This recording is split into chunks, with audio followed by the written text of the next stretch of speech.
कंधमाल एवं कलाहांडी रे प्रबल वर्षा एथिपाई हेउची ता सहित बलांगीर और नुआपड़ा को मध्य रेड अलर्ट जारी करा जायछि सेठी मध्य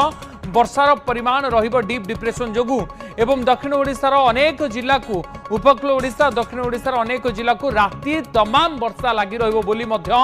आईएमडी डीजी मृत्युंजय महापात्र सूचना दौथिले सेथिपाई सतर्क मध्य करै दिया जायछि लोकमानकु सतर्क रहिबा पई परामर्श दिया जायछि जदि अति गुरुत्वपूर्ण काम नाही ताहाले घरू बाहर को न बाहरिबा पई परामर्श दैछन्ती आईएमडी डीजी वर्तमान समय